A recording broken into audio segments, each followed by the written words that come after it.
గత 2 సంవత్సరాల కిందట హెడ్ క్వార్టర్కి ఇవ్వడం రాయచోటికి.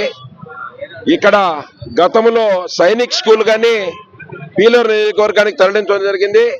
అదేవిధంగానే ఇక్కడ జిల్లా హెడ్ క్వార్టర్ రాయచోటి ఇవ్వడం వల్ల మదనపల్లెకు మెడికల్ కాలేజ్ ఇవ్వడం జరిగింది.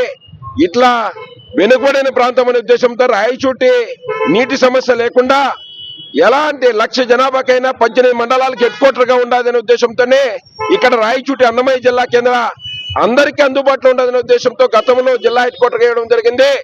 ఇప్పుడు నారా చంద్రబాబు నాయుడు గారు రాష్ట్ర ముఖ్యమంత్రి గారికి వేడుకోవడం ఏమంటే, గత ఎన్నికల్లో ఇక్కడికి రావడం, రాయచోటి నడుబొడ్డున రాయచోటి క్యాండిడేట్ రాంప్రసాద్ రెడ్డి గారిని గెలిపిస్తే రాయచోటిని యథావిధిగా కొనసాగిస్తాను జిల్లా హెడ్ క్వార్టర్ గా అనడం, అన్నమయ్య జిల్లా హెడ్ క్వార్టర్ గా ఉంటుంది అని అనడం.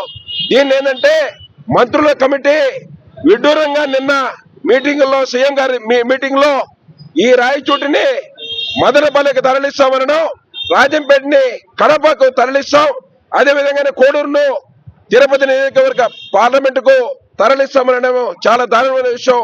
రాయచోటి యథావిధిగా అన్నమయ్య జిల్లాగా ఉండాలి. రాయచోటికి అన్ని అర్హతలు ఉన్నాయి.